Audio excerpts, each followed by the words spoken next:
Ó, o que não é segredo pra ninguém é que o Flamengo vem ganhando do Palmeiras direto, né? O Flamengo tá firme ali na caça ao Galo, líder do Brasileirão. Detalhe, com 2 jogos a menos, já tá coladinho no Palmeiras. Atenção, torcida do Flamengo, pro recado do Renato. Não tá preparado ainda. Quem? Davi Luiz, que foi anunciado sábado e já viu o jogo de ontem de pertinho? O Arrascaeta, que voltou da seleção uruguaia e se machucou logo no início contra o Palmeiras? Não. O Renato estava provocando o craque do jogo. Você mostrou seu DVD para ele? Não tá preparado ainda. Provocação que mostra bem o carinho do treinador com o xodó Michael. Então nós temos lá o Gabriel, que é o chatão. E ele é o nosso chatinho. Mas o chatinho que tem ajudado bastante. O chatão Gabigol não jogou, estava machucado. Aí o Michael, o chatinho, adaptou o bordão do chatão. O Tolor esquece! Quando o Tolor esquece! Esquece! Quando o JP esquece. Gostava. Brincadeiras do Michael e do Renato, só que no início do jogo o treinador não estava feliz não, tá? Ficou irritado quando o Isla não conseguiu parar o Wesley. Marcado pelo Isla. Aí o Wesley domina, pedala, lindo lance, bateu pro gol! Gol!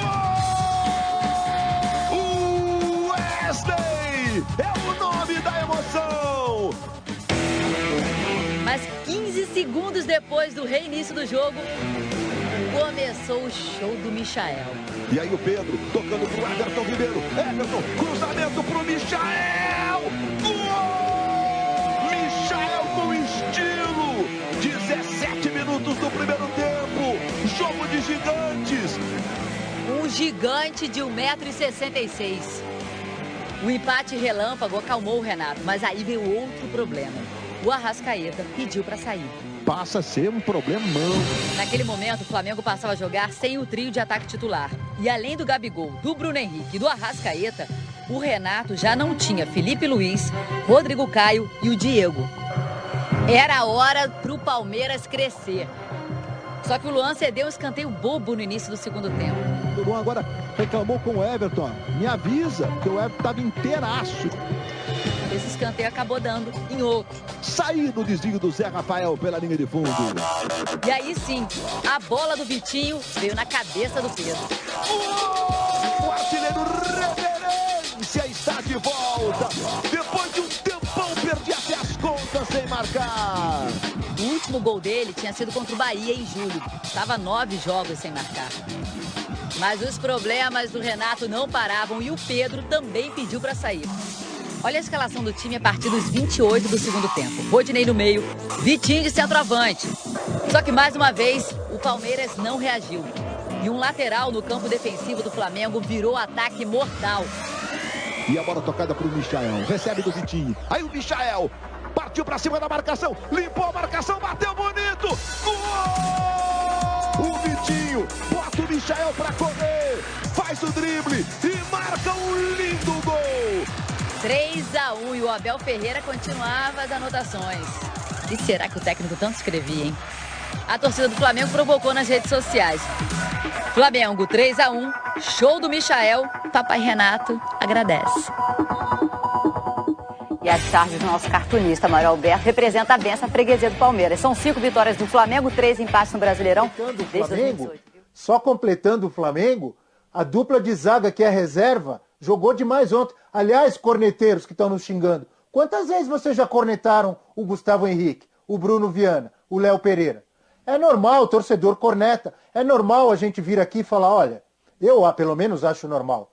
Aceito até as críticas para quem acha que não é. Eu achava que o Michael não estava jogando de acordo com... Não era um bom substituto com o futebol que ele estava jogando para o Bruno Henrique, que joga demais. Ultimamente ele tem sido. Ou não? O Vitinho também está jogando muito mais essa temporada do que jogou antes. Mérito dele, mérito do técnico, mérito do Flamengo que apostou nesses caras e teve paciência para esperar eles jogarem o que eles sabem. Então. O Breler queria falar aí. Fala aí, Breler. Toda a cutucada que eu dei nos corneteiros, Breler?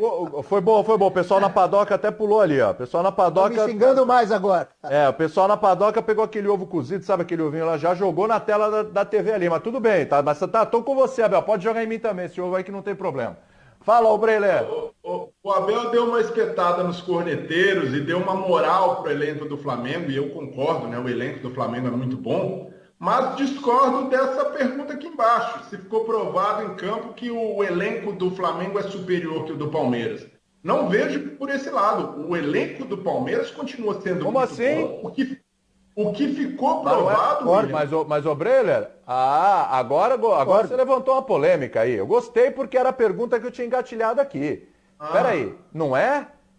Então você tem então o trabalho do treinador que está há pouco tempo é superior ao do outro?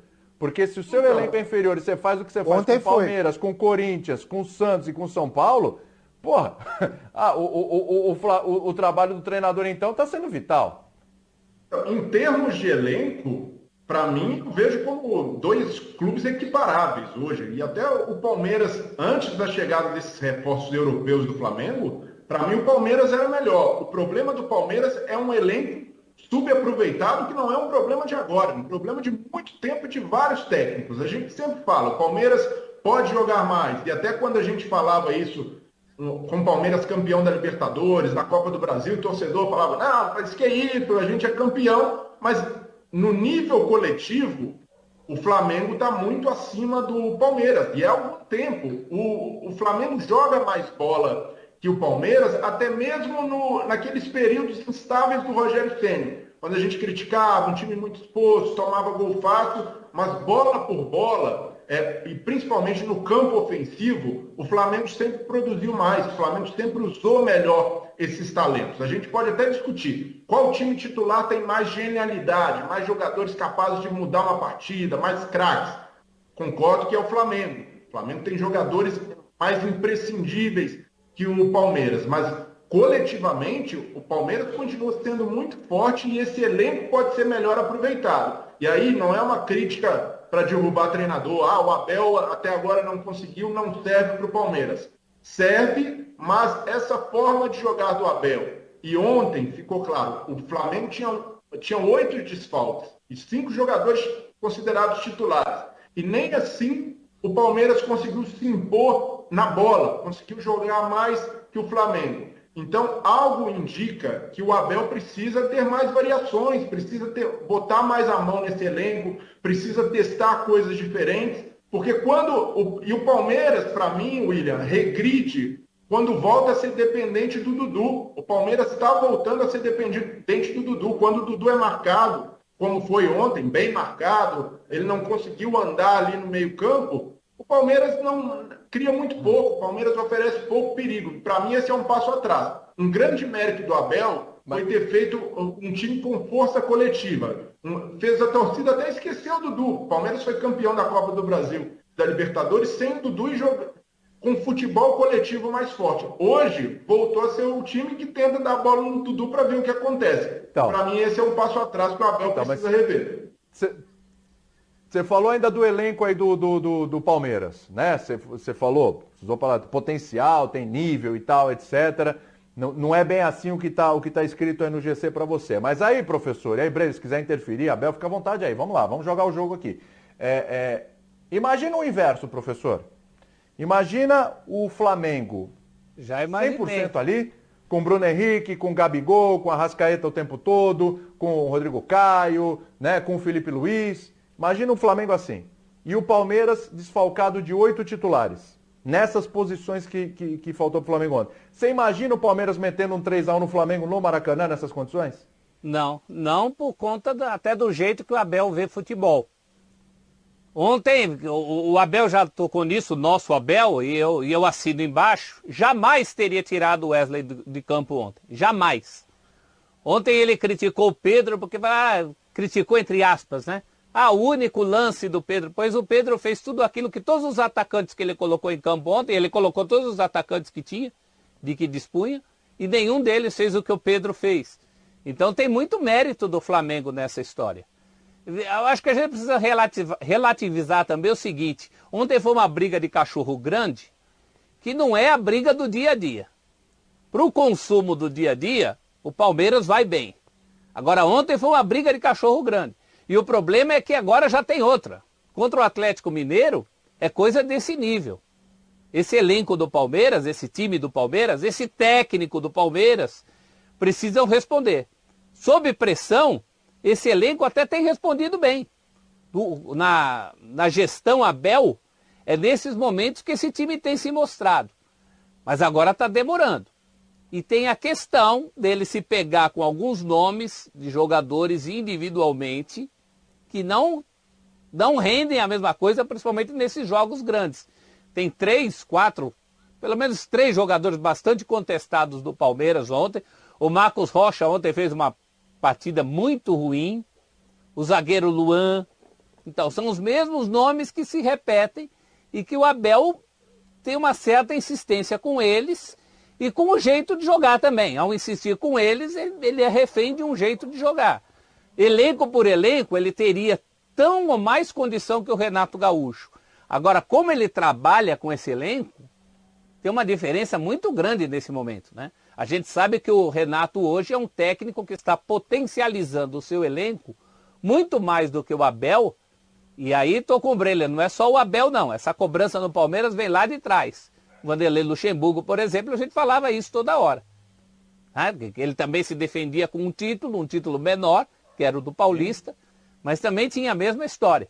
Então o Palmeiras ainda está em busca de uma potencialização maior do elenco que tem. O Flamengo já encontrou isso. Celso, você tocou nessa questão do dia a dia, só para lembrar quem? Pode falar, Bre, segue aí que eu pergunto. O Celso tocou nesse ponto do jogo grande. E até por falar nisso, são 9 jogos já sem ganhar do Flamengo. O Palmeiras não consegue se impor sobre esse rival que hoje é o antagonista nacional. Quando a gente pensa num rival nacional para o Palmeiras, a gente está falando de Flamengo. Se a gente olhar na história, o Palmeiras tem mais vitórias sobre o Flamengo.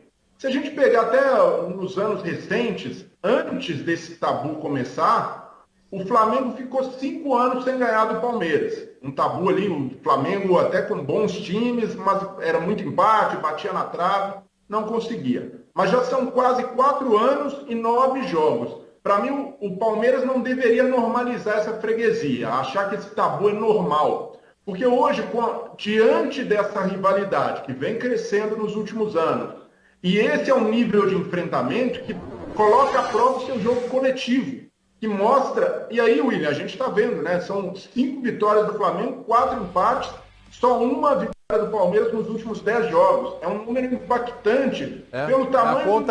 É a conta aí desde essa última vitória, né? Você falou que são 9 jogos sem perder, e é isso mesmo. É só que para não confundir aí na tela que aparece uma vitória do Palmeiras, a nossa contagem é a partir daquele 12 de novembro de 2017. A partir dali, é o que o Breler falou, exato, tá certinho. 9 jogos aí sem vitórias do Palmeiras sobre o Flamengo. Pode falar, Breler. Então eu vejo que o Palmeiras, William, não deveria normalizar essa freguesia, tratar o tabu como algo normal, porque esse tipo de jogo coloca à prova o seu jogo coletivo, coloca à prova o quanto a sua equipe pode entregar, ele mede muito o nível. E o Palmeiras, nesse tipo de jogo, é que precisa crescer, que precisa se mobilizar como se mobilizou para o jogo contra o São Paulo. Ali o Abel ainda não tinha vencido o Crespo, o Palmeiras entrou com a faca entre os dentes, fez um grande jogo. Então, eu vejo que o Palmeiras tem faltado ao Palmeiras, principalmente nesses jogos contra o Flamengo, entrar com o espírito de final, de falar, pô, esse jogo aqui não dá para perder. A chance que teve no ano passado de ganhar do Flamengo em casa, o Flamengo esfacelado por causa do surto de Covid, e foi só um empate. Agora, novamente, e vindo também perdeu a Supercopa do Brasil, nos pênaltis, até jogando bem, mas perdeu. Deveria ter uma mobilização diferente. E aí a gente vê o Palmeiras entrando com o Piquerez, por exemplo. Jogador que não foi bem, para mim, um dos piores do Palmeiras em campo. Está certo que está começando agora, em período de adaptação. E o próprio Abel disse, ainda não é o momento, o Piquerez está se adaptando até à grama artificial do Allianz Parque. E aí vai como titular no jogo contra o Flamengo, o principal antagonista nos últimos anos, disputando as cabeças no Brasileiro, com o ala esquerdo que ainda está em processo de adaptação, vai com o Renan, mesmo que ele seja zagueiro, não seja da posição, mas é uma opção mais segura. Então é só um exemplo de como o Palmeiras precisa tratar esses jogos de modo diferente. E aqui, repito, para mim o trabalho do Abel Ferreira à frente do Palmeiras é bom, é um técnico que merece um trabalho de longo prazo, mas o fato dele ter esses méritos, de ter ganhado Copa do Brasil e Libertadores, não o deixa imune de críticas. E o torcedor não precisa entender isso, perseguição, não gosta do cara. E que bom, que boa parte da torcida do Palmeiras ainda está com o Abel, ainda o apoia.